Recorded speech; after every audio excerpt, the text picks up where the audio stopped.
Bienal de Filosofia, cada dia um colóquio com vários temas.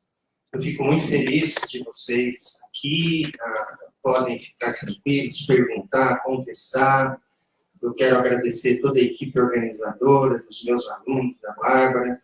Eu quero agradecer os professores de fora, estão aqui, à minha direita, o professor Nitamar, da PUC de Porto Alegre. Aqui na minha frente, o professor Darley, da Federal de Santa Catarina. Lá, o professor Dustin Crummett, dos Estados Unidos, atualmente morando e trabalhando na Alemanha. Todos existas, todos trabalham com a área de ética, com a área de filosofia política, e o nosso evento é uma atualização na área de ética. As palestras são sobre isso. Em ética aplicada, como, por exemplo, neuroética e transtornos mentais, ou justificação pública e sociedade ou sociabilidade, mas também em metaética e ética filosófica, como Deus ou conhecimento moral, moral knowledge and God, e realismo não naturalista e superveniência. Então é isso, uma boa atualização em ética aplicada e em ética filosófica ou metaética. Mas nós temos um grupo de estudantes que pesquisam ética no grupo de estudos em ética. Então nós vamos começar com uma mesa, com breves exposições da pesquisa de cada aluno. E depois vocês vão fazer perguntas, ou contestações, ou críticas, qualquer coisa que coloque eles na parede, tá bom. Aí a gente faz um pequeno intervalo, porque o Uberlândia está muito seco, e a gente precisa tomar água, bastante água, um cafezinho. Mas, por favor, não vão embora, volta às 4, que tem as duas principais conferências. E a gente termina em torno de 6, 6h30. Depois tem outra queda. E terminamos depois com as duas outras conferências à noite e a abertura principal do evento com o reitor presente. Mas, após essa abertura, teremos a conferência do professor Nitamar e a conferência do professor Wilson, que vai chegar daqui a pouco, do Rio de Janeiro, Federal do Rio de Janeiro. O grupo de ética e esses alunos que fazem pesquisa em ética são aqueles dali. Está pequeno, né? E eu vou chamar primeiro o aluno Arthur Falco de Lima, que faz doutorado em filosofia. Pode bater palma. Junto com o Arthur, falará também a nossa querida Natália Amorim, que também faz doutorado em filosofia.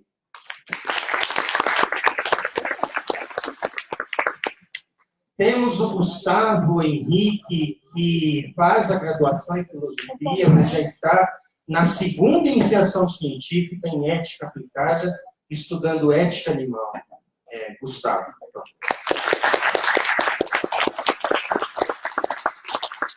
Temos também a Ana Paula, que já foi nossa aluna e que terminou o doutorado na Federal de Santa Maria e está agora na nossa equipe de pesquisa como pós-doutoranda do programa de filosofia.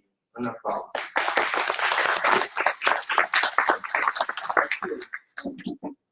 Gustavo, fica para cá.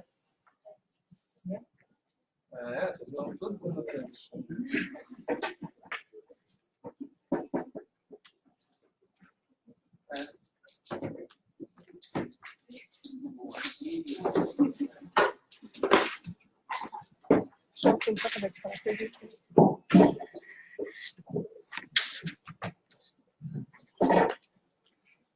Thank you very much, but because of time, I will not translate to you.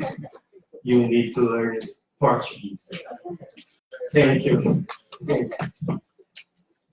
A primeira comunicação é sobre animais e substituibilidade.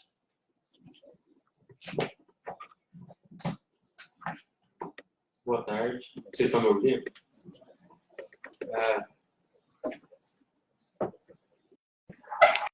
A minha apresentação vai ser sobre animais de substituibilidade. Eu vou tentar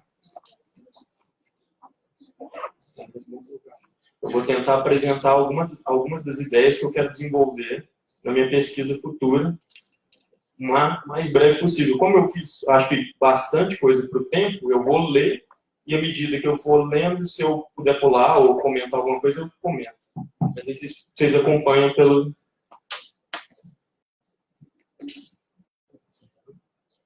Para que deu tempo, eu corto o som e passo. Então eu vou começar por uma parte mais introdutória, que é o sofrimento dos animais humanos também importa. Partindo do pressuposto que todo mundo vai concordar que a criação intensiva de animais não humanos causa enorme sofrimento. Esse sofrimento é desnecessário, deveria ser evitado ou minimizado na medida em que possuímos alternativas não danosas que levam em conta também o interesse dos animais em não sofrer. Isso significa, grosso modo, conceder-lhes estatuto moral, isto é, admitir que seus interesses, e portanto seu bem-estar em geral, importam quando devemos tomar uma decisão que os afetam diretamente. Aí é só uma ilustração do que seria criação intensiva. Ao mesmo tempo, no entanto, em que é consenso que os animais devem ser levados em conta moralmente, também é visto como algo perfeitamente aceitável matá-los a fim de utilizar seus corpos para diversos fins humanos. Como conciliar duas coisas que, à primeira vista, parecem tão incompatíveis? Uma resposta comumente aceita consiste em defender uma criação não intensiva de animais, isto é, uma criação em que os animais são tratados bem e possuem, no geral, uma vida feliz. Esta posição, endossada tanto por filósofos quanto pelo senso comum, está fundada sobre os seguintes pressupostos. A. Não fosse a prática de usar animais, eles sequer existiriam. B. Existir é algo bom quando se tem uma vida feliz. Há, por outro lado, quem argumente que tratar bem os animais é incompatível com a ideia de continuar a matá-los ou usá-los para o nosso usufruto, quando dispomos de outras alternativas não danosas. Essas duas posições geraram uma longa discussão em torno de um argumento central para justificar o uso consciencioso, ou uso ético, a gente poderia dizer, o argumento da substituibilidade. Talvez a formulação mais antiga do argumento da substituibilidade seja do ensaísta Leslie Stephen. Dentre todos os argumentos do vegetarianismo, nenhum é tão fraco, cito ele, nenhum é tão fraco quanto o da humanidade. O porco se interessa muito mais do que qualquer pessoa pela procura de toucinho. Se o mundo fosse habitado exclusivamente por judeus, não existiria um único porco. O argumento da substituibilidade ele foi desenvolvido e sistematizado de uma maneira bem interessante, principalmente pelo Peter Singer. Então, para chegar onde eu quero, eu vou me remeter principalmente à formulação do Peter Singer desse argumento. Existem várias outras variáveis, outras formulações do argumento, mas o Peter Singer é a mais conhecida e ele, na minha opinião, foi quem mais se debruçou sobre o problema, pelo menos inicialmente. Leslie, em poucas palavras, resume os principais pontos do argumento que Singer também endossa. Por um lado, os criadores de animais são responsáveis por suas mortes e, portanto, responsáveis pela privação do prazer, oportunidades, etc., que teriam se não tivessem sido mortos. Por outro lado, estes animais só existem, mesmo que por um breve período, porque são criados para o uso humano. O prejuízo imposto ao animal morto é compensado pelo benefício conferido a um outro animal diferente. Essa substituição de animais, argumenta Singer, ocorre sem perdas, isto é, de modo neutro, e para isso deve seguir os seguintes critérios. A. Os animais, tanto o que será morto quanto o que será seu substituto, tenham vida feliz. Vidas felizes que, independentemente da teoria do valor que se usa, estou usando uma generalização. Uma vida com estados de bem-estar positivos, prioritariamente. B. A morte seja indolor. C. A morte não cause sofrimento a terceiros. D. A morte de um animal deve ser compensada pela criação de outro que jamais teria existido não fosse essa prática.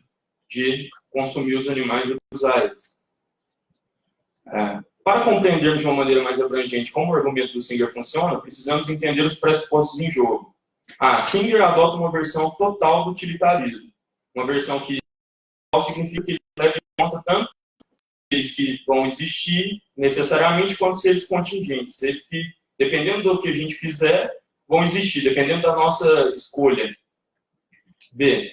Endossa uma teoria do bem-estar preferencialista. O bem-estar é definido em termos de satisfação de desejos, por Singer, vinculada a uma visão particular do dano da morte, que está atrelada à ideia de contabilidade, uma analogia que ele usa da contabilidade moral, que eu vou explicar melhor mais para frente. E C, ele restringe o escopo de aplicação do argumento apenas aos indivíduos que são meramente sencientes. Isto é, indivíduos que não têm nenhum grau de autoconsciência, que não possuem desejos direcionados ao futuro, ou que não possuem a capacidade de planejar coisas e esperar coisas do futuro. O que seria o que o Singer usa para explicar o que ele considera o prejuízo que a morte traz ao livro de contabilidade moral, Moral Ledger? O que seria? A criação de cada preferência insatisfeita configuraria ou configura o Singer uma dívida que fica anotada em um livro de contabilidade moral que só é cancelada quando esta é satisfeita. A satisfação do desejo, é preciso notar, apenas cancela a dívida e o bem-estar negativo, mas nunca cria bem-estar positivo ou qualquer tipo de bônus. Essa é a razão desse modelo excluir a possibilidade de substituição de pessoas. Ou seja, dizendo com outras palavras, o Singer ele pensa que a cada desejo que a gente tem é como se a gente criasse uma dívida. Quando você satisfaz esse desejo, você paga essa dívida, mas você não cria nada de positivo ao satisfazer esse desejo, e é isso. É como se você fosse na mercearia e comprasse uma coisa, quando você paga, você resolveu cancelar a dívida. Você não tem mais nada de positivo em satisfazer um desejo, do ponto de vista do valor. E por que isso exclui a substituição de seres autoconscientes? Quando uma pessoa é morta, ou morre, suas preferências a longo prazo e direcionadas ao futuro, além do próprio desejo de continuar vivendo, são frustrados. Utilizando a metáfora do Singer, quando matamos uma pessoa, quando ela morre, lançamos uma dívida no livro que não poderá mais ser cancelada ou sanada. Substituir esse indivíduo morto por um novo não fará com que a dívida seja debitada. Na verdade, como bem observa, o máximo que na verdade, o máximo que o novo ser pode alcançar é satisfazer todas as suas preferências e terminar em um nível de bem-estar neutro. A conclusão, portanto, é que a criação de um novo ser autoconsciente jamais compensará o dano causado pela morte de um ser autoconsciente. Isso significa que, se eu, por exemplo, você tem um desejo de terminar um curso de filosofia, escrever um artigo, quando você é morto, esse desejo não vai ser compensado pela criação de um outro indivíduo. Por quê? Porque o máximo que você vai conseguir, que aquele indivíduo que tinha o desejo de, por exemplo, formar, ele ia conseguir neutralizar ou cancelar aquela dívida. A criação de outro nunca vai conseguir contrabalançar ou zerar aquele desejo que não foi realizado. Os seres meramente sencientes, sem autoconsciência, por outro lado, funciona diferente. No momento em que o ser meramente senciente fosse morto de maneira indolor, enquanto estivesse inconsciente, ele não deixaria nenhuma dívida no livro da contabilidade moral. Ele não deixaria dívidas porque teria levado até o momento da morte uma vida feliz, isto é, uma vida com seus desejos, no caso do Singer, que ele é preferencialista, nesse caso de natureza imediata, todos satisfeitos. Ele não possui desejos direcionados para o futuro, muito menos o próprio desejo consciente de continuar vivo. Assim, quando morto subitamente, de maneira indolor, dormindo, por exemplo, este ser meramente senciente que teve uma vida feliz até o momento de sua morte, terá em seu livro da contabilidade moral saldo zero, isto é, todas as preferências satisfeitas e nenhuma dívida. Nossas considerações agora diriam respeito somente às novas preferências por satisfazer que surgiriam quando acordasse, caso não tivesse sido morto. Aqui, a substituição por um outro ser semelhante, que terá uma vida feliz, pode compensar sua morte prematura.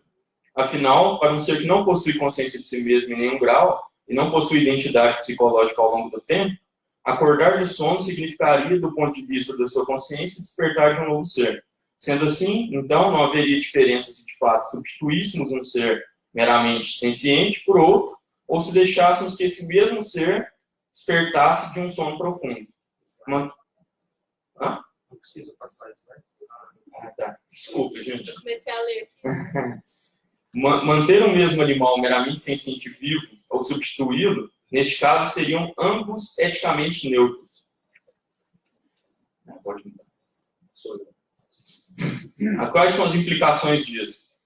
A primeira, é razoável supor que existam seres meramente sencientes, porém há graus de consciência, autoconsciência. O Singer, na segunda edição da Ética Prática, ele separava entre seres meramente conscientes e autoconscientes. Depois ele reconhece que, na verdade, a ideia de substituição e a própria ideia de autoconsciência se dá em graus. Então, a gente pode supor que existam alguns animais que sejam meramente sencientes, ou seja, que não tenham nenhum grau de autoconsciência. Todavia, os que possuem algum grau, ou qualquer que seja, eles vão ser mais substituíveis ou menos substituíveis de acordo com o grau de autoconsciência que eles têm. Mesmo, por quê? Porque não seria neutro, e seria gradativamente menos neutro essa substituição. Mesmo que o argumento também esteja certo, ele não vale para os animais criados em granjas industriais, onde suas vidas estão repletas de sofrimento. Se este argumento se aplica aos animais não humanos, outra implicação é de que eles têm de valer também para os humanos com características relevantes semelhantes. Humanos que também não possuem autoconsciência, por exemplo, ou possuem ela num grau muito pequeno. Bebês, etc. Para citar um exemplo. Outra implicação importante, no entanto, passou bastante tempo desapercebida por Singer.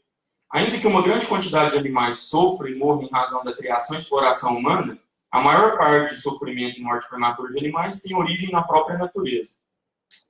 Como o Páez nos explica de forma sucinta e clara, aí eu estou citando, em primeiro lugar, a maioria dos animais segue a estratégia reprodutiva tradicionalmente chamada de seleção leve. Tem uma grande quantidade de crias, investindo assim nelas pouco ou nenhum cuidado parental. Como resultado, em média, apenas uma por progenitor sobrevive até alcançar a idade da maturidade sexual. O resto morre frequentemente de forma dolorosa pouco depois de nascer.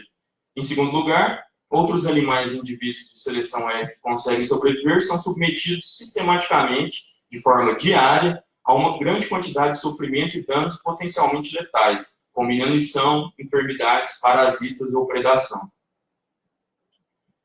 Se a morte de um animal pode ser justificada no argumento da substituibilidade, apenas na medida em que ela pode ser compensada pela criação de um novo animal com uma vida tão boa quanto a de seu predecessor, na natureza essa compensação está longe de cumprir essa exigência. Se a quantidade de crias que sobrevivem na natureza até a idade adulta são, em média, uma por progenitor, então todos os outros indivíduos que excedem essa média morrem prematuramente sem que suas mortes sejam compensadas. A morte desses indivíduos, ao menos para os que morrem depois de se tornarem sencientes, no geral é dolorosa, e suas breves vidas contêm mais sofrimento do que prazer. Em suma, citando um filósofo Oscar Orca, parece que a principal razão pela qual o sofrimento é generalizado na natureza é que a maioria dos animais jovens tem que suportar essas fontes de dano, prejuízo também, sem desfrutar de coisas positivas ou positivas o suficiente que as compensem para eles. Na natureza, portanto, o modo como os animais se sucedem, que chamaremos aqui de substituição natural, sem o D, eu errei, a fim de estabelecer uma analogia, não atende a nenhum dos critérios estabelecidos anteriormente pelo argumento da substituição. O sofrimento predomina na vida da grande maioria dos animais da natureza e está muitas vezes associado a mortes precoces e dolorosas. É possível também que a morte de vários desses indivíduos cause sofrimento a terceiros. Além disso, mesmo os que sobrevivem até a maturidade sexual sofrem com os mesmos males naturais, como doenças, acidentes, condições climáticas de outros animais, ou de parasitas, estresse psicológico, etc. E por isso, atingir a maturidade sexual não significa uma garantia de que a morte não virá precocemente.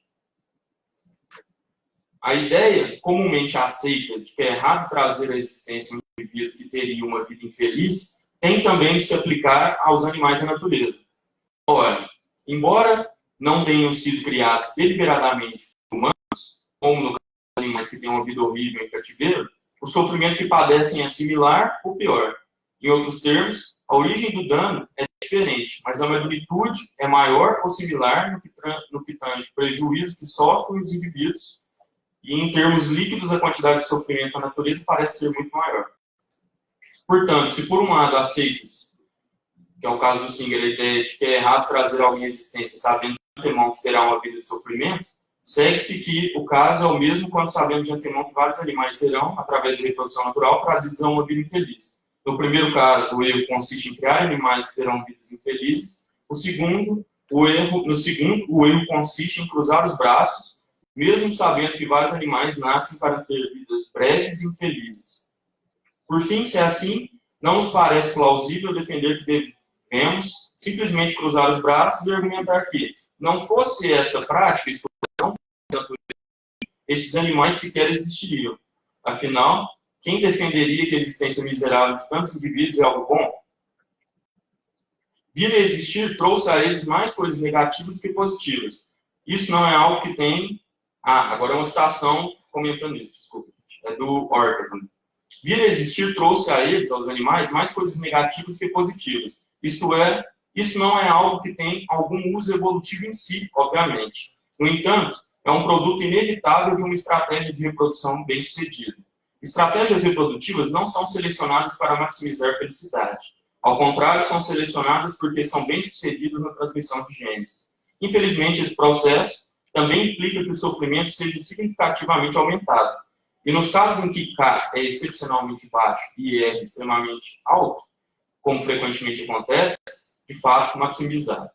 K seria a outra estratégia de reprodução que tem muito cuidado parental e sobrevivem mais, só que na natureza predomina a seleção R e uma mistura também, podem haver casos que há uma mistura entre os dois e, mesmo assim, também essa mistura pode ser que ela esteja mais próxima do lado R, da seleção R, do que da K. Já deu tempo?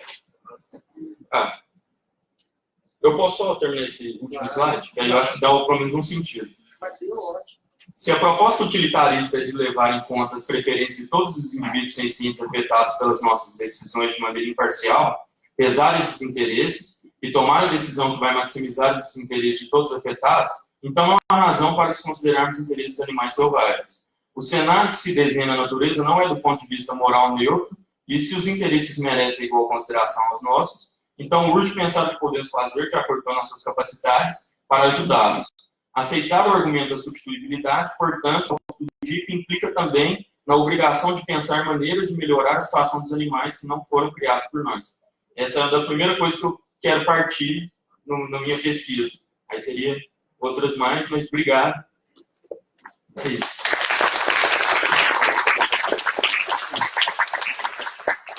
Muito obrigado, Arthur. Ele, então, estuda e falou sobre ética animal e o argumento da substituibilidade. He is working about animal ethics and wild animals, insects included. He works with this field. E agora a Natália vai apresentar algumas coisas da pesquisa dela, que é sobre bioética e ética nas pesquisas usando seres humanos. Muito obrigado. Então, passo a palavra, 10 a 15 minutos. Bom, tem muita corrida. Bom, então, a convite do Alcino, que é meu orientador também, ao qual eu agradeço. Eu queria falar um pouquinho para vocês sobre uma das minhas linhas de pesquisa, que na verdade são duas. A principal, ou inicial, é sobre a probabilidade da transitividade em contextos éticos, sobre a qual não falarei hoje. Mas a que eu vou apresentar para vocês são linhas gerais sobre o que eu ando pensando sobre pesquisa com seres humanos. A minha intenção inicial, eu não fiz slides, tá, gente? Porque, né, tempo era curto, então eu fiz um texto, mas tentei enxugar um pouco, talvez vai ficar um monte de afirmações gerais, assim, mas, enfim, é só para dar umas ideias. Essa é a ideia. Então, minha intenção nesse viés de pesquisa é tratar de algumas questões que dizem respeito ao processo de obtenção do consentimento tal qual é feito atualmente. Então, essas questões envolvem vulnerabilidade, diferenciação entre assentir e consentir, se há exceções justificáveis e, principalmente, que é uma das coisas que eu mais me interesso, sobre o tratamento da linguagem. Que a gente sempre coloca que a linguagem deve ser clara, objetiva e acessível, ao mesmo tempo em que evita coerção ou manipulação da informação. E eu entendo que a adequação dos textos utilizados, principalmente nos termos de consentimento, no que diz respeito à legitimidade desses termos, configura um dos maiores desafios do processo de obtenção de consentimento. Então, nesse viés, quando analisando os protocolos de pesquisa, eu acredito que seja um comprometimento inicial válido adotar um tipo que eu chamo de interpretação caridosa, que é entender que, por vezes, uma pesquisa que a gente considera com alguns problemas éticos, que a gente considera antiética, não se deve ao fato de que o pesquisador, tendo consciência desses problemas, acredita que eles podem ser superados pelos seus benefícios positivos. Mas o que eu tento considerar é que o pesquisador não consegue perceber as implicações éticas, os problemas éticos decorrentes do seu trabalho. E, para ilustrar isso um pouquinho, eu queria discutir o problema da ausência de consentimento em um caso que é da Henrietta Lacks, que é bastante ilustrado em alguns cursos no exterior, mas aqui mesmo na literatura a gente não tem tanto. Então, eu gostei de trazê-lo para os meus alunos aí de biotecnologia, que estão presentes, para a gente trazer mais algum conteúdo. Então, aqui eu vou partir do pressuposto de que o consentimento tem por base o princípio da autonomia, né, como a gente entende hoje, que valoriza a liberdade individual e escolha, tanto da vida política quanto do desenvolvimento pessoal, de modo que o indivíduo autônomo é capaz de deliberação e consequente ação. Esse caso se faz bastante importante nessa ilustração agora, porque ele traz o que a gente tenta, às vezes, ensinar como potenciais danos futuros. Então, as pesquisas que fazem uso de sujeitos ao longo do seu desenvolvimento não fazem uso de sujeitos, mas sim de amostras, que a gente chama de material biológico, tendem a sequer tentar deixar claro quais são os potenciais danos futuros. Pois, em sua maior parte, fazem uso de amostras relativamente fáceis de colher e com danos potenciais baixos no momento da coleta. O que a gente tem, então, por vezes, em pesquisas que fazem uso desse material biológico humano para desenvolver a ciência da saúde são justificativos do tipo: mas eu vou só colher saliva. Ou então, eu vou ter que ir atrás do participante toda vez que eu quiser fazer uso dessa amostra para modificar a minha pesquisa ou para outra pesquisa. Ficou um pouco solto aqui, mas esse trabalho é bem maior e ele está inserido num debate, acho que é atual ainda, sobre a utilização de amostras que seriam descartadas. Mas eu não vou tratar disso aqui porque não consigo. Mas então, essas informações, que seriam os riscos potenciais, são essenciais para o caso de um consentimento livre e esclarecido, visto que o sujeito da pesquisa deve ser suficientemente informado para que tome uma decisão autônoma de maneira não coagida. Então, eu vou traçar um pouquinho do caso. E o caso da Henrietta, ele se configura um paradigma, em bioética, porque teve diversos desdobramentos no avanço da ciência. E porque provocou também reflexão sobre a proteção dos direitos dos participantes de estudos científicos. Esse caso se localiza em 1951. E em 1947, a gente já tem o Código de Nuremberg, então a gente já tem uma certa... Eu vou passar aqui. A gente já tem uma certa reflexão, posso dizer, um pouco robusta, assim, Já há reflexão sobre pesquisa com seres humanos sem o consentimento, que isso não deveria ser feito. Então, em 51, essa mulher, Henrietta Lacks, pobre, negra, que cresceu no sul da Virgínia, nos Estados Unidos, que plantava tabaco. Aos 30 anos, ela foi diagnosticada com câncer no colo do útero. Nesse ponto, ela havia mudado para Baltimore, que é onde fica o Hospital Johns Hopkins, né? Que era o único hospital onde ela poderia ser tratada, porque era uma mulher negra em tempos de segregação. Então, a gente tem todo o contexto de vulnerabilidade.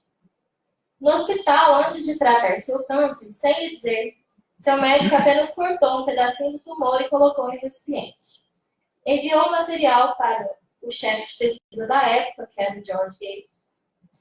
E junto com outros cientistas, eles vinham tentando cultivar células humanas fora do corpo por bastante tempo. Isso nunca funcionou. Porém, as células da Henrietta nunca morreram. Então, eles passaram a explorar essas células com bastante afinco, assim, e os números dobravam. Cada 24 horas eles dobravam. E aí, conseguiram, então, estabelecer a primeira linha celular humana imortal. E essa notícia se espalhou.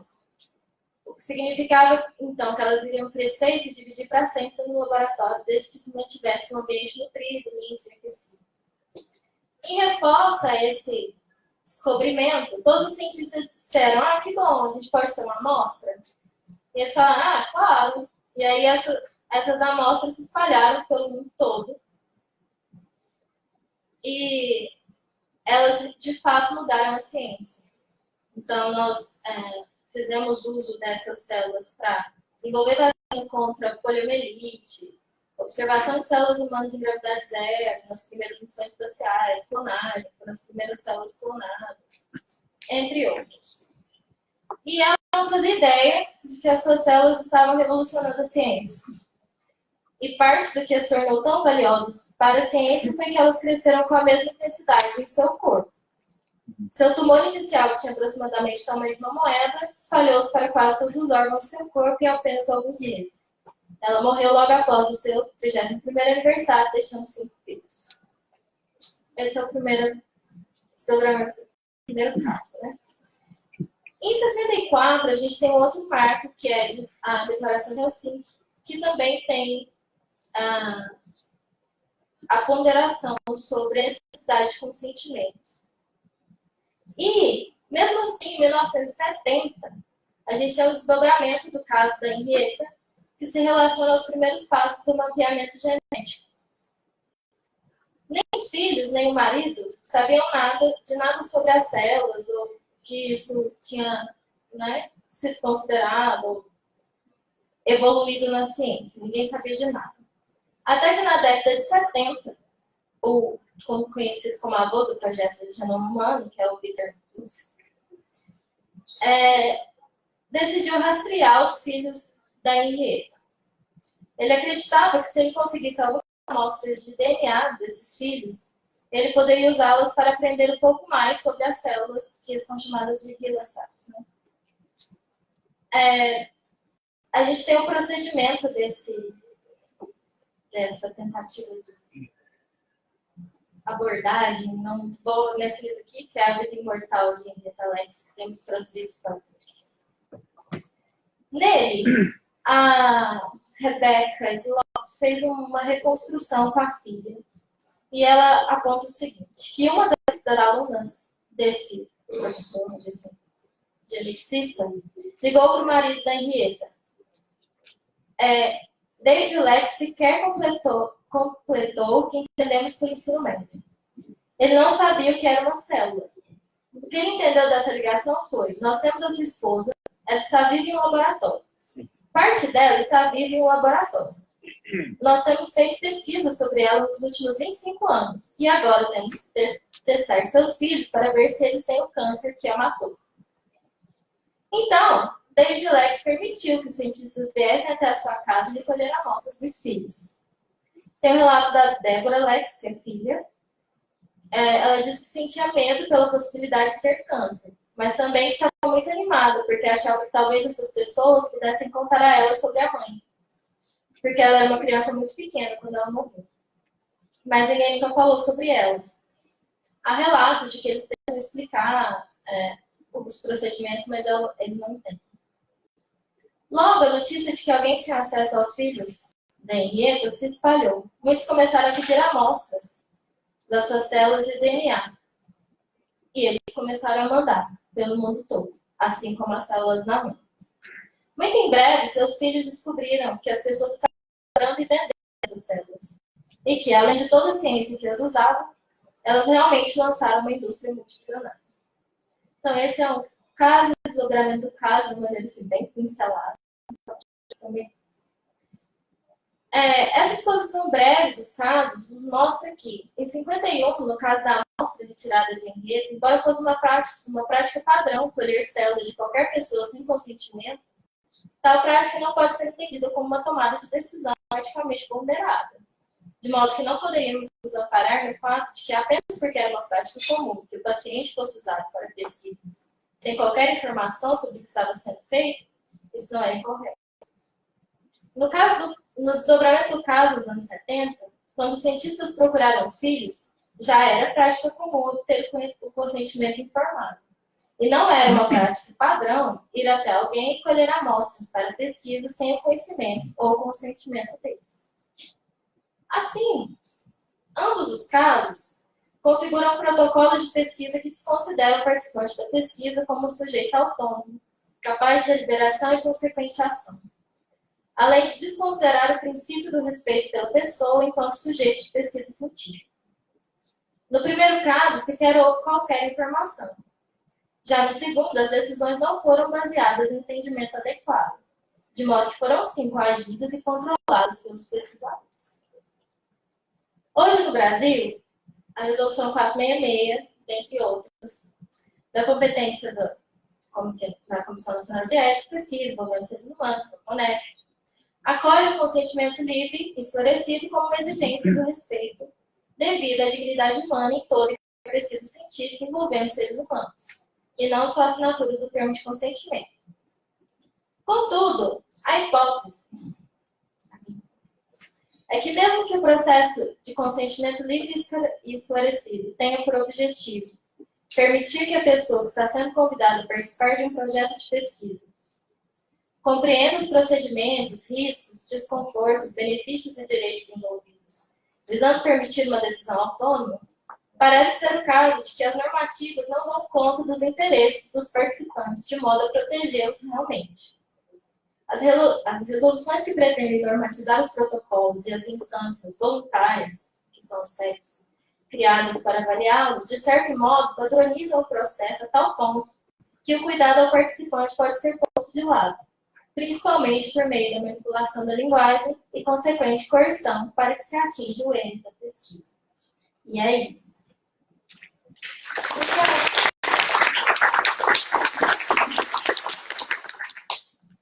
Wonderful. YouTube. Arthur, Natália, muito obrigado. A próxima fala é do Gustavo, novamente sobre ética animal e ciência. E agora é sobre xenotransplantação. Obrigado. Boa tarde. Se vocês permitirem, não tiver problema, eu vou quebrar um pouco o protocolo. Eu queria apresentar em pé, porque a Natália não fez slide para não se delongar. Eu vi justamente para não me delongar. Para vocês terem uma ideia, o trabalho que eu entreguei para o pessoal deu mais de 70 páginas. Então, eu preparei uns slides para poder passar ainda sucintamente, bem resumidamente, mas dentro do prazo que o profissional se propôs, que desde que ele fez o convite, ele está toda hora, não esquece que é de 10 a 15 minutos, 10 a 15 minutos.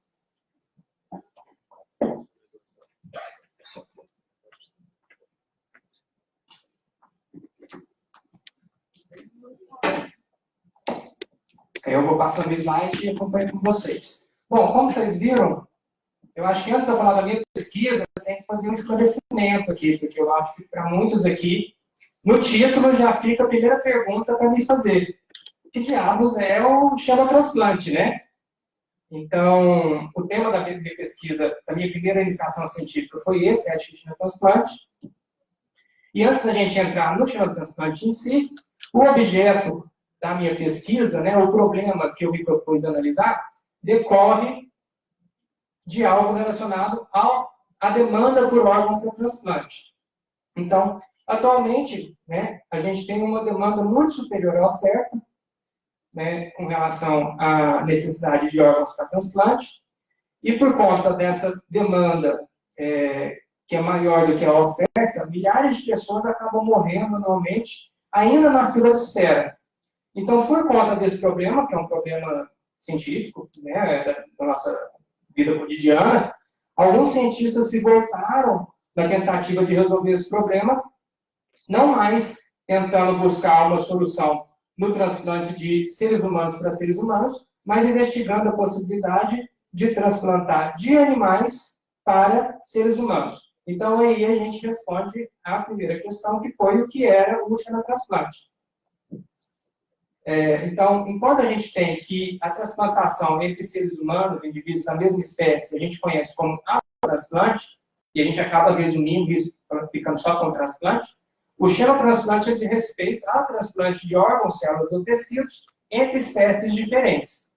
Né? Então, uma vertente científica passou a investigar a possibilidade de a gente começar a transplantar órgãos de animais em seres humanos.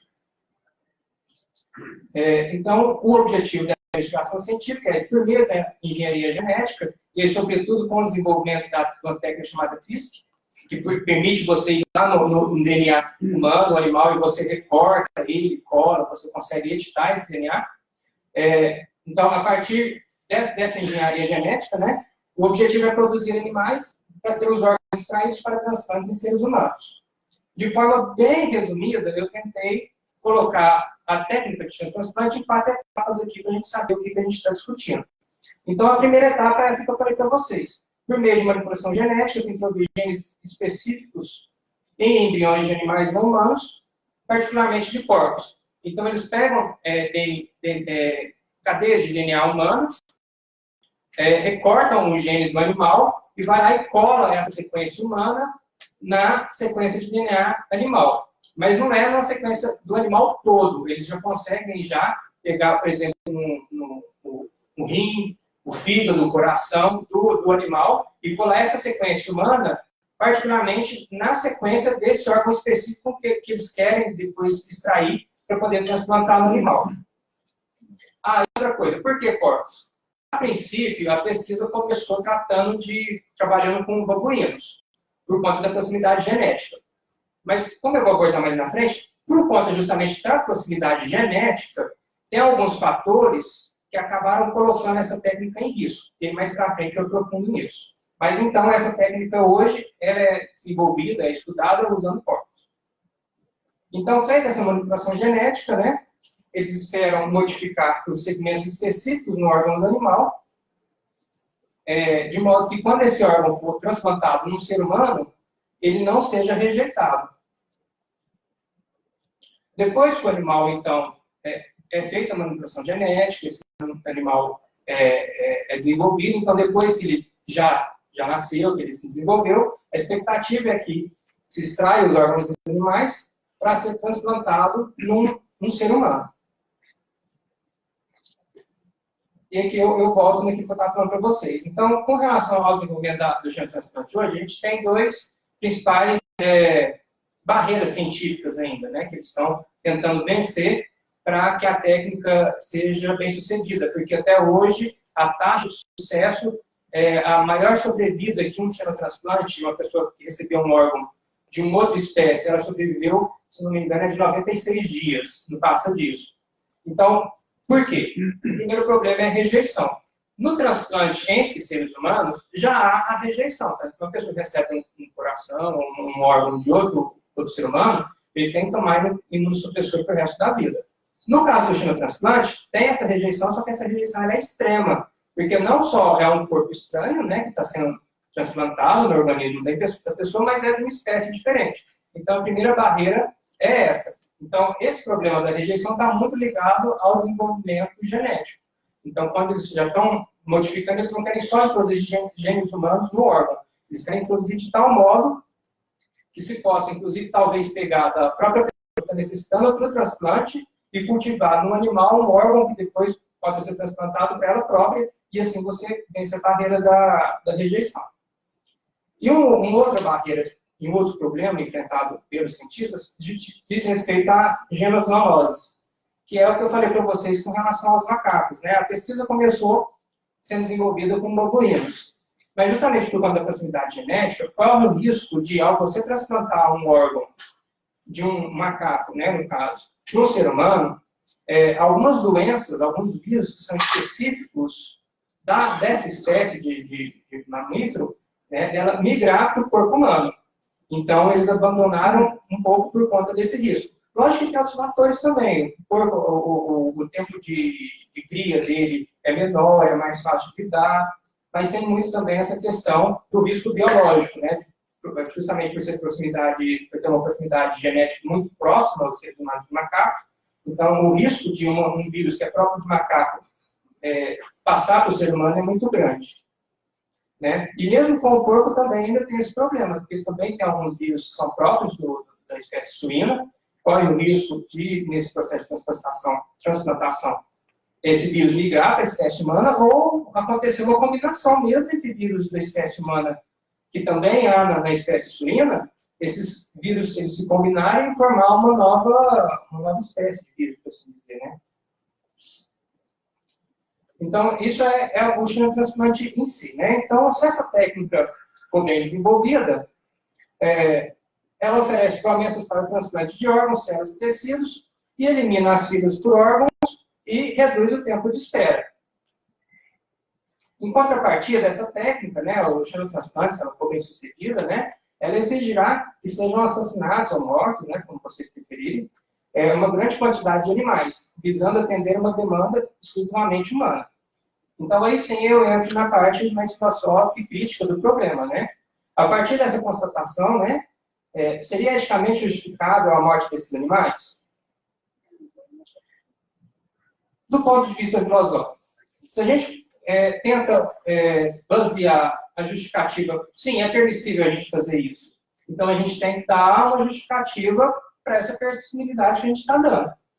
Um argumento diz que para cada característica que a gente apontar para tentar justificar o fato de a gente poder usar esses animais, então a gente pode pegar aqui que nós, mas não os outros animais, somos autoconscientes, racionais, autônomos, temos a capacidade de usar a linguagem, temos um sentido ou consciência moral, temos livre-arbítrio, somos responsáveis por nossos atos, ou qualquer outro fator que você queira pegar. Sempre vai haver alguns seres humanos que vão estar abaixo da média do ser humano normal. Ou seja, pegando aqui um caso, o que seriam esses seres humanos que estão abaixo da média normal? Seriam os bebês, seriam as pessoas senis, seriam os seres humanos com graves deficiências mentais. Então, são todos indivíduos que eles estão abaixo daquilo que a gente considera que seria a capacidade cognitiva ou sensitiva de um ser humano mediano. Então, para aprofundar a questão, ainda tratando aqui de forma muito rasa, né, eu peguei algo que na filosofia é conhecido como o argumento dos casos marginais. Então, a partir desse argumento, o que eu proponho? Né? A primeira premissa seria a seguinte: se seres humanos com graves deficiências mentais congênitas, e aqui eu estou excluindo bebês, senis, porque teria uma série de objeções, então acho que aqui o argumento fica mais robusto. Se eles possuem proteção de sua vida, integridade e bem-estar, então outros animais com as mesmas ou superiores capacidades mentais devem possuir a mesma proteção. Decorrendo dessa premissa, então, seres humanos com graves deficiências mentais congênitas possuem proteção de sua vida, integridade e bem-estar. Na prática, eles possuem determinados direitos, inclusive a mais do que o indivíduo mediano, né, até. Então, logo, animais com as mesmas ou superiores capacidades mentais devem ter a mesma proteção. Isso aqui de outra forma. O argumento dos casos marginais compreende a ideia de que, se seres humanos com graves deficiências mentais congênitas, ou ainda bebês ou senis, né, possuem os mesmos direitos que adultos medianos, o critério da racionalidade, ou capacidade de usar a linguagem, ou autoconsciência, ou qualquer outro critério, não pode ser aplicado como distinção moral, a menos que inclua outras espécies que são tão ou mais desenvolvidas do que seres humanos nessas condições. Deste modo, se não pudermos identificar e defender uma diferença moral implícita entre os humanos mencionados e os animais, para sermos coerentes, ou devemos alterar o status moral de seres humanos com graves deficiências mentais congênitas, ou então alterar o status moral de algumas espécies animais, o que inviabilizaria eticamente o xenotransplante. E eu coloquei que não queremos, porque eu imagino que, pelo menos no bom senso, no senso comum, né? Nós não queremos nem devemos mudar o status dos seres humanos com graves deficiências mentais congênitas. Logo, resta-nos, então, elevar o status dos outros animais e respeitá-los. Como eu falei para vocês, foi muito rápido aqui, eu espero que vocês tenham entendido mais ou menos alguma coisa. Depois vai ter o momento das perguntas, então aí eu fico à vontade de deixar algumas dúvidas, mesmo com relação a argumentos, eu passei muito rápido, né? Não sei se vocês conseguem pegar bem. Mas eu queria terminar aqui com uma frase do filósofo que a gente está estudando, inclusive a gente tem um grupo de estudo em ética animal aqui na U, coordenado pelo professor Alcino. Por nós dois. E um dos filósofos que nós estudamos lá é o Tom Reda, né? E ele tem essa frase aqui que eu gostaria de terminar minha fala aqui com ela, que diz o seguinte: os benefícios que outros obtêm violando os direitos de alguém nunca justificam a violação desses direitos. Então, da minha parte é só, agradeço vocês e fico à disposição para as perguntas.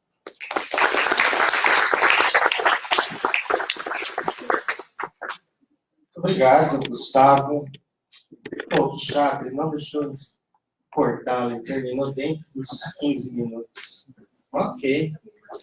Agora eu passo a palavra para a Ana Paula, que, além do que eu disse no início, é filósofa com mestrado e doutorado na área de filosofia política. Ela é também formada em direito, é jurista, ok? Obrigado.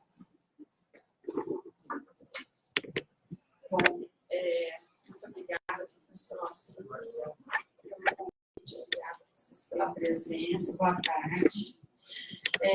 Então, meus interesses, né, na pesquisa, desde o mestrado, antes um pouquinho, eles são com relação ao liberalismo igualitário, a teoria liberal dos direitos multiculturais, do que indica, e os direitos de grupos, que são especificamente o tema do meu doutorado, que eu concluí no ano passado, lá em Santa Maria, na Universidade Federal. Então, esses temas, eles são recorrentes nas minhas pesquisas e eu acredito que eles permanecem de grande interesse na filosofia política contemporânea.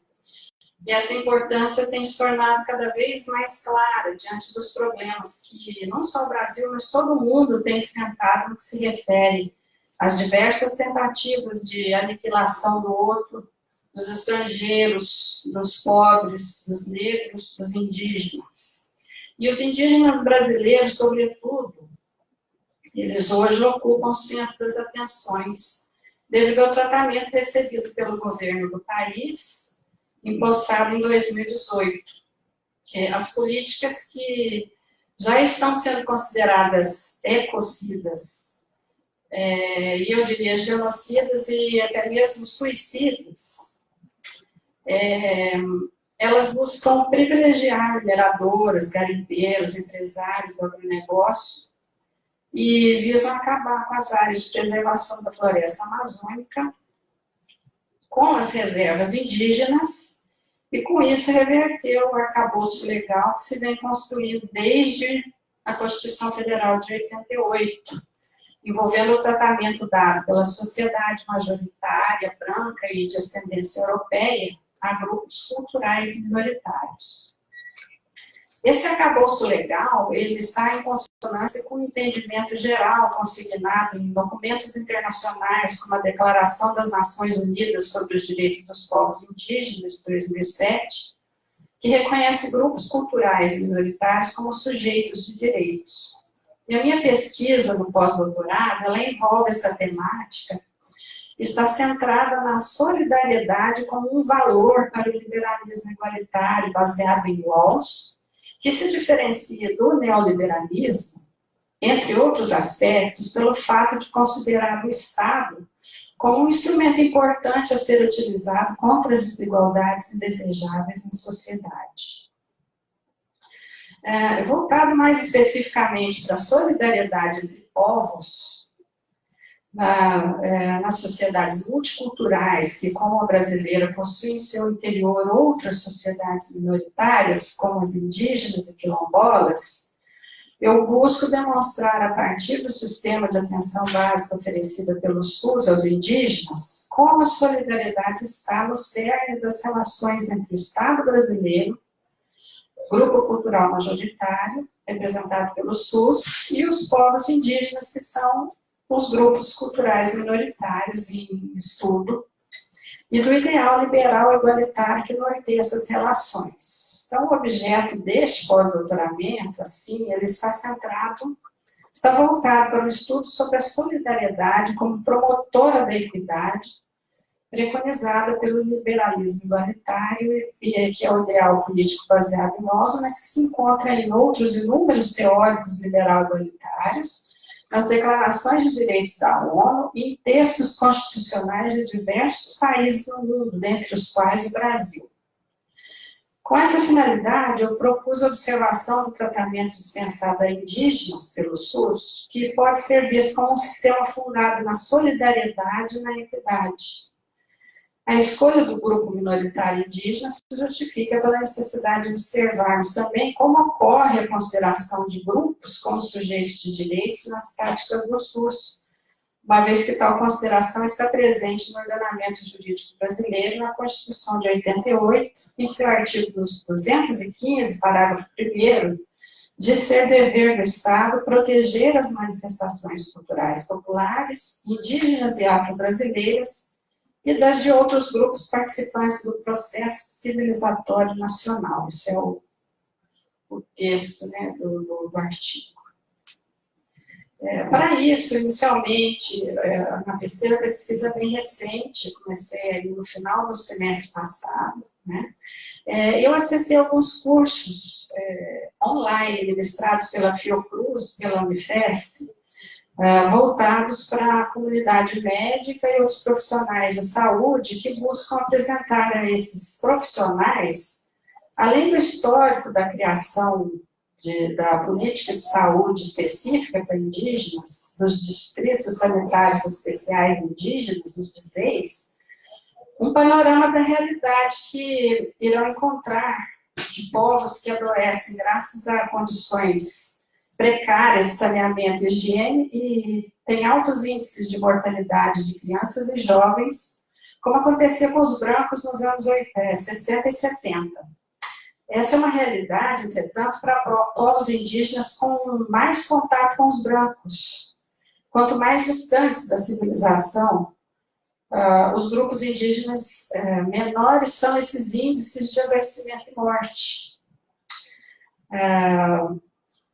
E após o início da pesquisa, em agosto deste ano, nós tivemos aqui a grata oportunidade de recebermos na UFO, trazidos pelo Museu do Índio, os líderes indígenas Ailton Krenak, Paulinho Paiacan, Célia Chacriabá e Francisco Achaminca, que participaram do 5º encontro da questão indígena e educação, com o título Para Não Esquecer Quem Somos.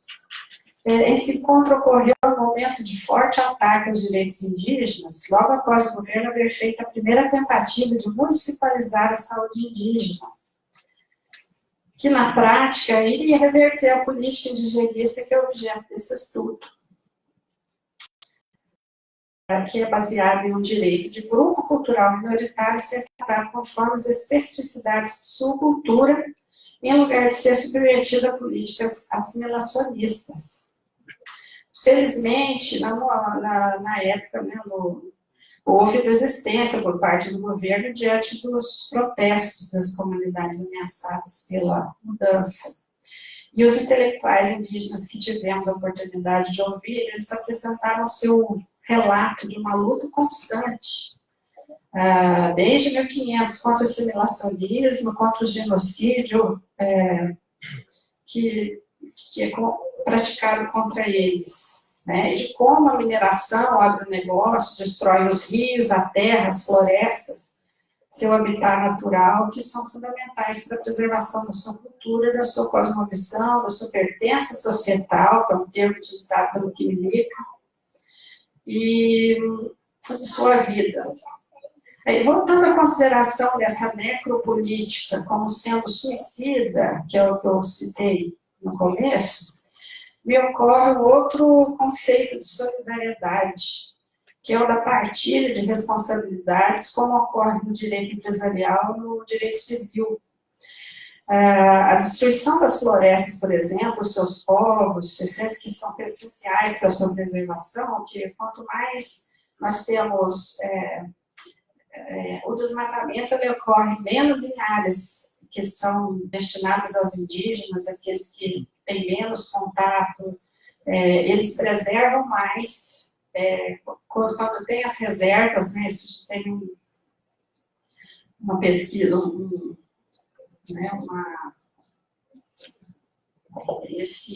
essa constatação ela é feita, né, que eles são essenciais para a preservação dessas florestas, os povos que nela vivem. Então, pode resultar também na destruição da sociedade majoritária. Destruir esses povos estaria destruindo também o nosso grupo também seria destruído. Então, pensando que estaríamos apenas destruindo. Então, o conceito de solidariedade também está nessa dualidade, né? Esse exemplo pode ser útil para entendermos que a solidariedade ela tem mais relação com reconhecimento mútuo, com nós juntos e não com nos abstermos de pensarmos em nós, ao pensarmos apenas no outro. E desse ponto de vista, então, a política de reversão dos direitos dos povos indígenas, consignados na Constituição Federal de 88, ela seria, assim, não só genocida, mas também suicida. Então, era isso que eu tinha para falar hoje. Muito obrigada.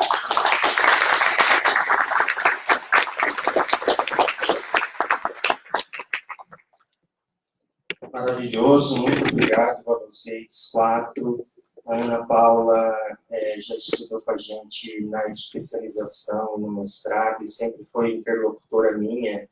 Outros alunos que também estão estudando ética e política aplicada a problemas brasileiros, ela, depois de estudar as teorias liberais igualitárias, passou a estudar direitos de grupo, e ela, na verdade, ela então é pesquisadora, não é uma aluna hoje, e a gente convida outros alunos a se juntar às pesquisas ou aos eventos, ou a levar, por exemplo, eles para outros cursos ou para a cidade, para tratarem de ética e de ética aplicada, de maneira que, bom, eu vou abrir para perguntas ou considerações. Eu esqueci de dizer que a mesa dos alunos e as outras conferências do nosso colóquio de ética são um exemplo de usar a filosofia e a ética para lidarmos com problemas teóricos ou práticos, argumentos e teses ou teorias, ok? E eu acho que isso é interessante para vocês perceberem como não usamos, não diretamente, exegese de autores clássicos do passado, que é algo também importante, mas o evento tinha essa intenção. Outra intenção é que a gente colocou tanto a palestra da Ana, terminando essa mesa,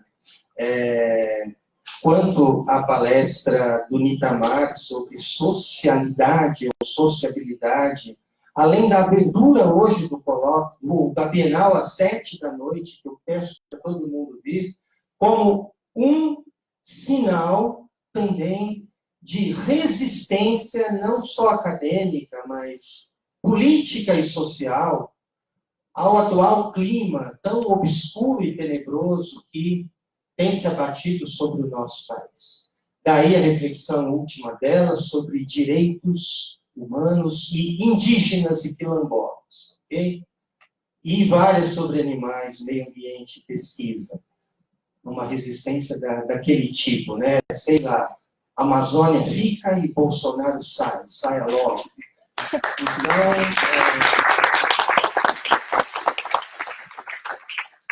por favor, perguntas.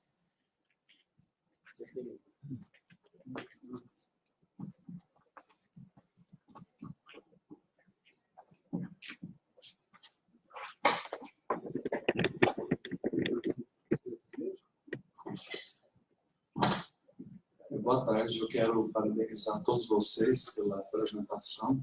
São temas aí muito importantes, né, na atualidade. Mas eu quero fazer uma pergunta para o Arthur, em relação, quando você falou sobre a questão dos animais, né, que são utilizados para consumo, e também em relação aos animais selvagens, em relação ao direito, né, de cuidado, etc.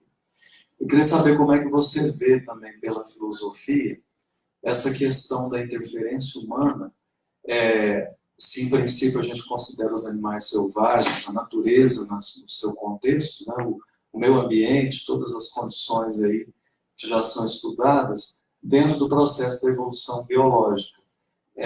Se o ser humano, como é que o ser humano poderia interferir nisso sem alterar esse processo natural? Porque a gente sabe que mesmo na natureza, havendo condições de consumo direto, de ataques, né, do animal selvagem, porque se você diminui a população de um determinado grupo, você pode estar interferindo numa outra espécie. Então, como que você vê isso em termos assim da evolução dentro da filosofia? Obrigado.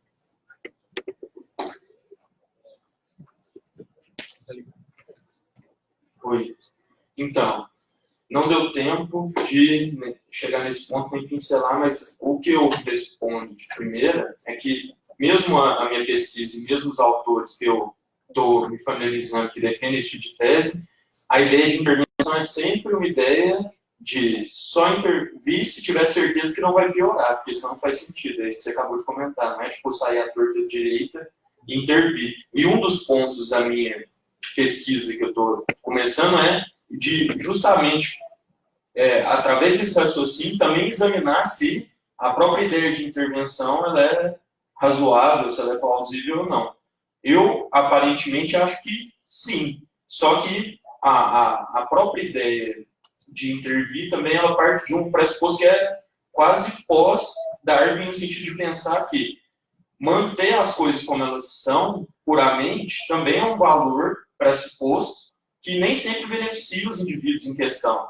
O ponto principal é quando é que a gente vai começar a pesquisar a vida ou o comportamento, ou tudo relacionado a esses animais do ponto de vista tanto biológico e da científico para beneficiá-los, e não só para manter as coisas como elas são. Acho que esse que é o questionamento, porque assim, e eu ia colocar numa parte seguinte, que é há uma visão comum de pensar que toda intervenção é ruim, ou que nenhuma intervenção deve ser feita na natureza. Esse tipo de visão também parece bastante questionável, no sentido de que qual a razão que eu tenho para simplesmente não pensar que os interesses deles são importantes. Por exemplo, uma ideia comum é da ecologia da conservação a qualquer custo, ou da retomada de elementos que existiam antes. Por exemplo, uma ideia que, por exemplo, que você colocou é interessante do ponto de vista de que se a gente intervir, a gente pode piorar a situação. Só que, em vários casos, a gente intervém por razões antropocêntricas e piora a situação também. Então, a nosso favor é interessante, mas as pesquisas não são direcionadas ao bem-estar dos próprios animais. E eu não sei pronunciar, acho que o rapaz é chinês, ele é um economista que trata sobre esse assunto, que ele propõe, inclusive, uma nova disciplina na biologia, que ele denomina de biologia do bem-estar, e outros filósofos como Horta, Oscar Horta, a Kátia, esqueci o nome dela, mas depois eu vou lembrar. E o Paes, que eu citei, eles propõem que realmente haja pesquisa, e hoje há órgãos, por exemplo, animalethics.org, depois vocês procuram, que eles, inclusive, se algum cientista quer fazer uma pesquisa nesse sentido, eles, como que fala, eles fomentam a pesquisa, incentivam esse tipo de pesquisa justamente para mudar, ou para pelo menos ver se esse tipo de ideia realmente é uma ideia boa ou não. Tanto do ponto de vista filosófico quanto do ponto de vista científico. Porque mesmo que seja impossível intervir, ainda assim, filosoficamente, pode ser o melhor argumento. Uma coisa são os fatos, outras são a avaliação dos fatos do ponto de vista moral também. Tem isso. Não sei se eu consegui responder. Boa tarde, parabéns pelas excelentes falas, parabéns também ao professor Alcino, né, que está organizando um grupo de ética aplicada aqui bastante interessante e bom, né? Eu concordo com quase todas as falas, né, concordo principalmente também com a última, que a gente tem que denunciar não só como genocídio, mas como um tipo de... Nós estamos causando a nossa própria destruição, não reconhecer certos direitos e os guardiões aí das florestas, né? Parabéns. Afinal de contas, eu fiquei só com uma dúvida, e é em relação à fala da Natália, que eu vou fazer uma pergunta para a Natália. Você mencionou, Natália, a distinção entre consentir e assentir, né? E também relacionou com danos futuros. Eu tenho pensado um pouco sobre isso, então na sua fala não ficou muito claro no domínio da neuroética, né?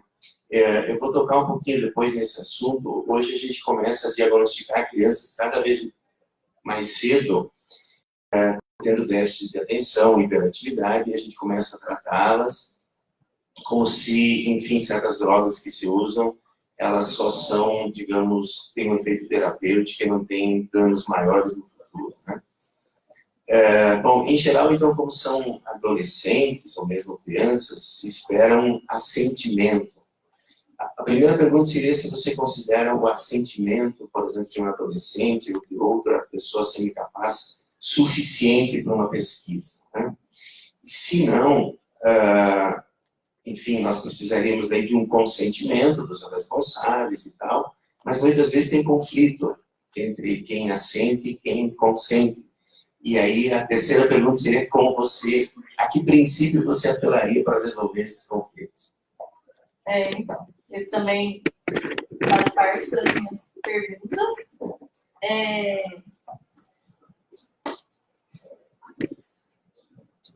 Essa semana eu assisti um documentário da Netflix que fala um pouco sobre medicação dos adolescentes, e eu achei que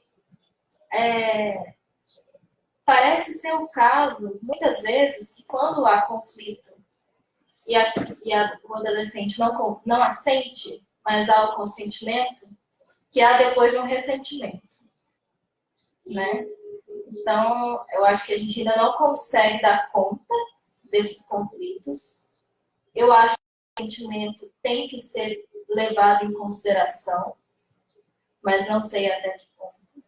Acho que a gente enfrenta esses problemas cada vez mais, né, na ética, que é um excesso de vocabulário jurídico até. A gente já não consegue mais tratar dos problemas, né, sem falar em invasão de privacidade, né, um vocabulário bastante carregado, assim. Então, a gente tem que dar conta de um ponto de vista jurídico também. Então, também são questões com as quais eu estou me debatendo um pouco e não tenho resposta ainda. Vamos trabalhar nisso juntos. Obrigada.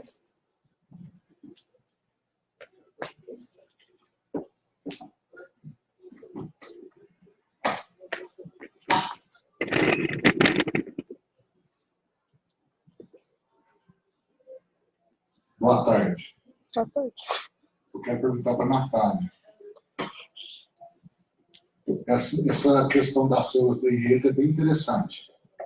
Ela não assentiu com a doação, entre aspas, da célula. Não consentiu. De maneira prática, deve-se parar a pesquisa com as células dela por causa disso? Hoje? Agora. Acho que hoje a gente já não consegue, né? Os desdobramentos hoje são fertilização in vitro. Então, assim, muitas Eu acho que isso é impraticável, mas não sei. Não sei se isso seria viável. Então, pelo menos um caso, o consentimento não valeria. Nesse caso específico, porque ela não consentiu, a gente mesmo assim não pode parar. Ou não deve. Não sei. Não existe. Ela morreu, né? Então não tem como a gente obter um consentimento também retroativo. Não houve em vida. Não houve o quê? Em vida. Também não houve em vida. Então, aí, o consentimento, porque não houve em vida, ou seja, então a gente não sabe se ela consentiria ou não. Não deveria ser o benefício da dúvida? A gente aposta que não. É pergunta só para encher o saco. Eu não sei nem te responder, porque eu acho que isso já tomou uma proporção tão ampla que eu acho que para mim a resposta seria impraticável. A gente não tem nem controle para onde foram essas células, né?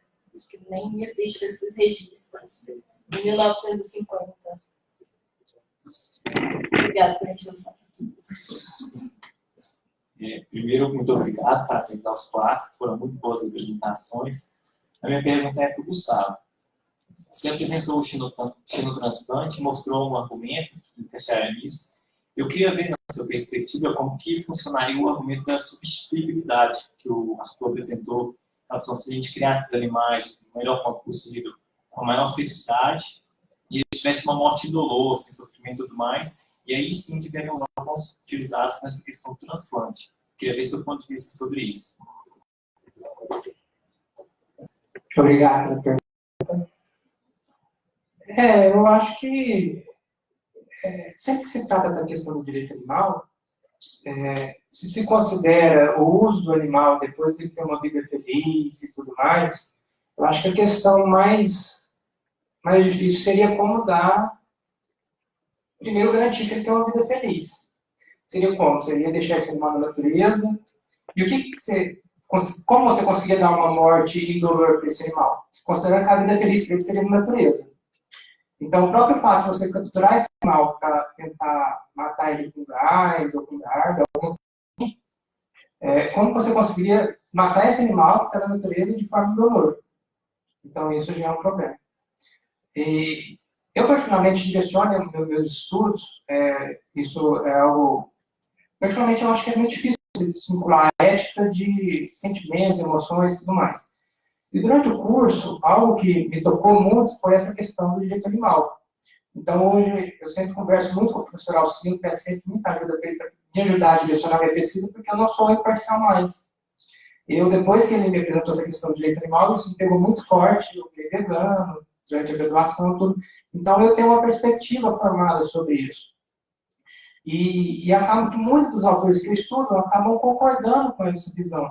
Então, isso por si só já é uma certa dificuldade conceitual, né, teórica, né, você está estudando sempre quem está falando a mesma coisa. Mas dos que discordam com isso, tem o Peter Singer que traz esse argumento. Eu não sei se caberia muito aqui, mas teve uma vez que eu precisei tratar desse tema que o Arthur apresentou, e me veio uma seguinte analogia. Porque é muito fácil a gente pensar em animal, de estar numa cultura e tudo mais, né? Não, mata um, coloca outro no lugar.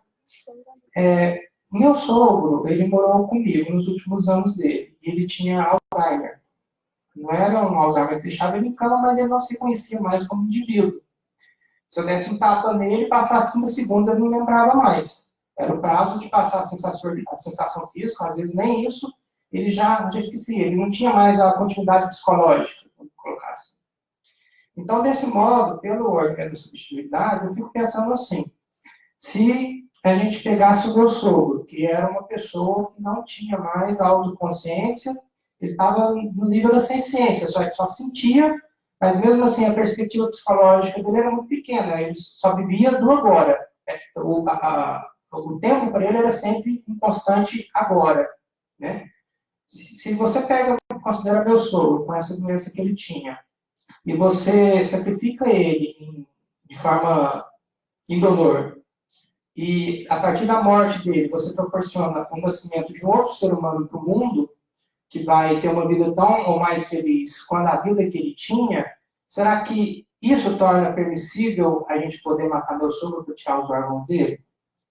Então, assim, eu não sei se encaixa muito na questão, mas eu sempre penso o termo de subjetividade sempre nessa perspectiva, porque quando a gente trata do animal, já é da nossa cultura a gente ter, da mesma forma que hoje eu falei que eu tenho uma determinada visão quando eu dirijo a minha pesquisa, todo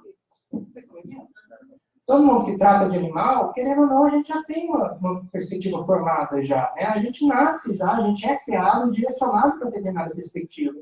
Então, eu acho que é sempre muito fácil, quando a gente vai tratar desses argumentos, a gente dá uma aceitativa moral para eles, justamente por conta dessa bagagem que a gente já carrega. Então, não parece tão problemático assim, você mata um bichinho e coloca outro no lugar. Mas se a gente faz essa analogia com o ser humano, será que o argumento é um bom argumento mesmo? Porque se a gente considera esse argumento só, enquanto tratando de animais, a gente cai naquele probleminha lá dos casos marginais. Mas tá, tudo bem, você está fazendo essa distinção entre animal e ser humano. Mas qual que é o critério que você está usando para você poder fazer essa distinção? E aí é que está a questão. Eu me converti como vegano justamente porque eu passei 6 meses no ano tentando achar essa diferenciação moral e não consegui. Né? Mas é isso, eu respondi isso, espero ter respondido essa pergunta. Vocês perceberam por que eu fiz as slides, né? Eu tenho maneira de falar muito, mas é isso. Eu queria fazer uma pergunta para a Ana Paula. Quero elogiar todo mundo, né? Foi muito boa a apresentação de todos. A pergunta é mais uma curiosidade mesmo, assim, para ter uma clareza de distinção. Assim. Ela tinha dito que segue a teoria liberal e igualitária do John Rawls. É John Rawls, né?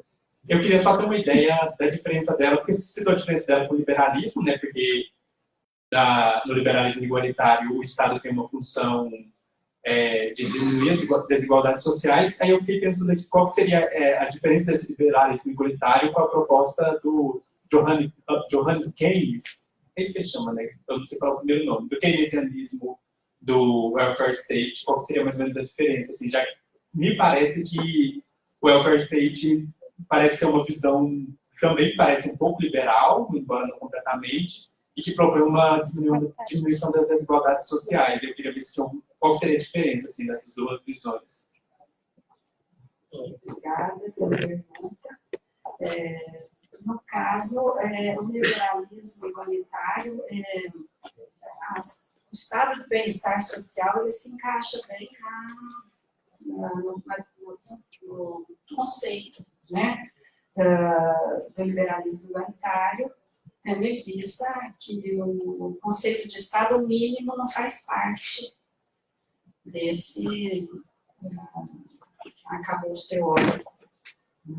Então, a diferença básica que eu gostei, assim, que eu quis ressaltar aqui, né, foi justamente essa. O Estado mínimo é o que o neoliberalismo prega. Né? Agora, o keynesianismo, o estado de bem-estar social, que é considerado o liberalismo igualitário, que a nossa Constituição tem muitos traços, né, a maioria dos traços, a Constituição de 88, ela traz esse liberalismo igualitário nela. Não tem, vamos dizer assim, no caso, é bem a proposta. Claro. Mais ou menos. Mais ou menos. Na verdade, então, talvez o welfare state seria uma forma de liberalismo igualitário. Isso mesmo.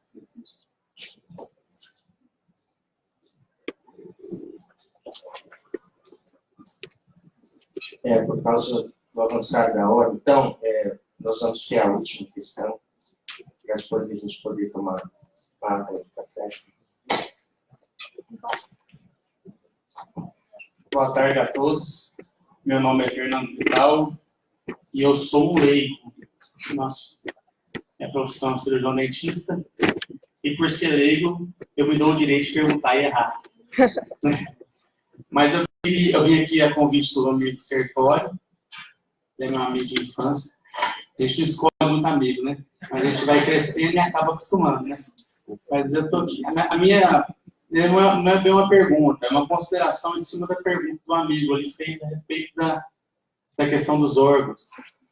E como tem o Arthur, né, e outro professor, eu creio que, para acrescentar, talvez errarei no meu conceito, mas pelo princípio do professor Arthur, da filosofia, na minha opinião, é possível, sim, se criar órgãos sem que se sofram, né, a fim de que se você tenha transplantes, do ponto de vista do Arthur.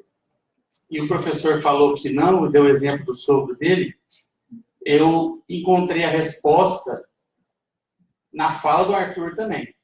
Não tem como colocar o sogro seu, porque o seu sogro, mesmo na condição inconsciente, um dia ele teve sonhos, ele teve planejamentos de futuros, e porventura de uma doença foi cessada, né? Mas não os seus cuidados pessoais previstos em lei. Né? Então, assim, ainda na fala do Arthur, a morte do seu sogro, mesmo que se retire os órgãos dele, ele não dará continuidade, estou falando em cima do conceito ali do professor. Outro ser não poderá ser ele. No máximo que ele vai fazer é zerar, né, a vida dele, dar uma dignidade da morte dele, tipo assim, vou doar os órgãos, cessamos aqui o nosso sogro, mas não teremos uma substituição. Então, esse foi o entendimento que eu tive a respeito disso. Eu não sei se eu fui muito claro a isso. Eu, enquanto membro de sociedade, eu venho agradecer. Eu fico muito feliz de ter pesquisadores assim. Eu tenho já 44 anos, eu saí do consultório hoje para vir aqui. É um prazer muito grande. Eu falo para o Sertório que só existem duas profissões na vida. É o filósofo e o matemático. O restante são técnicos, com todo respeito, até a mim. Mas a resistência continua, professor. Vocês não estão sozinhos, a sociedade está permeada de pessoas com resistência. E, na medida do possível, colaborando. Então, eu só queria fazer essa consideração em cima da pergunta dele. Eu acho que esbarraria no que você quer, nos aspectos legais. Então, hoje, existem leis que permitem enxertos. Né? Desculpa, que permite substituição. Eu posso criar galinha para matar. Existem leis que já está bastante avançado nisso. Quanto à questão desse xenotransplante, ainda não tem essa lei e essa discussão legal. Então, eu acho que esbarraria isso. A partir do momento que a sociedade tivesse amadurecida e esse debate fosse a ponto de vista legal, talvez a gente conseguisse esse intento. A minha intenção não é contrapor nada, quem sou eu para contrapor algo, mas é só um entendimento que eu tive, e desculpa se eu falei alguma asneira. Nem acerto falar asneira, né? Fernando, muito obrigado. Você, além de um bom filósofo, é um cidadão que nunca fala asneira, ao contrário. E peço para vocês, a sua questão é muito difícil, e é realmente filosófica. E vocês não têm tempo, então vão ter que dar só uma resposta rápida. Obrigado. Realmente é um problema, por isso que quando eu passei a questão do regulamento dos casos marginais, eu foquei em casos de bebês que nascessem com deficiência congênita. Porque se você considera tanto bebês normais, você sempre vai ter essa perspectiva de que você não pode tirar a vida dele, porque tem uma perspectiva futura do que ele vai viver. Ou você tem, no caso que você está comentando aqui, é o caso de uma pessoa que já viveu toda uma vida, mas você teve as experiências que ele viveu. Então, por isso que eu falei que o argumento que eu foquei no caso dos bebês com deficiências congênitas, justamente porque eles são indivíduos que eles estão abaixo do que a gente considera o indivíduo mediano, né, em termos de capacidades cognitivas, e ele não tem nem a perspectiva futura de ter uma boa vida, porque ele muitas das vezes não tem consciência ou autoconsciência, e tampouco ele, se sobreviver 6 meses, 1 ano, vai ter a perspectiva do passado, né? Então não se conhece passado, no presente e no futuro. Então, sim, se a gente considerar esses seres conscientes, autoconscientes, realmente parece ser um problema para o xenotransplante, mas aí eu devolvo a questão. Então, por quê? Já que o xenotransplante traz todos aqueles problemas que eu passei de forma muito rápida aqui, mas não só esses, são bem outros problemas também. Então, a gente poderia evitar esses problemas que o xenotransplante traz, a gente fazendo a transplantação com os seres humanos. Talvez usando os seres humanos, inclusive, para aprimorar. Então, por que, ao invés de a gente considerar o xenotransplante, a gente vai matar os animais, a gente não passa a pegar esses bebês com deficiências congênitas, ou talvez, da mesma forma que a gente está fazendo engenharia genética para ter animais com órgão modificado de forma que seja compatível com o ser humano, por que não a gente desenvolver, então, seres humanos já anencéfalos ou algo do tipo para que a gente possa extrair o órgão deles? Porque se a gente permite que seja feito com animal, eu não vejo muita diferença, então por que a gente não permite que seja feito com seres humanos naquelas condições? Então, se você não permite que seja feito com seres humanos nessas condições, aí você tem um problema, porque você tem que justificar o porquê que você está proibindo que seja feito com animais que têm uma capacidade cognitiva maior do que aqueles indivíduos com quais você negou o procedimento. Então, a questão se resume a essa. Sim, do ponto de vista do Peter Singer, que é o artigo que você trouxe, o ponto, realmente ele vai falar que permite. Ele permite. Já o Paul Hegel, que foi o autor com que eu fechei, ele já acredita muito nessa questão do direito. Então, para ele, o animal é um ser detentor de direito, e qualquer infração que nós façamos com relação a ele, a gente está infringindo o direito dele. Então, nesse caso, é errado. Mas, sim, dentro da filosofia, a gente tem não só uma ou duas, mas a gente tem N vertentes aí para tratar desse problema, e dependendo da vertente que você estuda, que aborda, ela vai dar uma resposta diferente. Mas é isso, minha longa resposta. Olha, nós vamos fazer, então, uma quebra de só 15 minutinhos para água, café e banheiro, e voltamos 3h59 para as 4 da tarde termos 2 palestras de 2 convidados de fora da universidade, o professor Darley, o professor Dustin. Quando vocês escutarem um sino ou 3 celulares fazendo musiquinha ali na porta, vai começar, tá bom? Tchau. Até daqui a pouco.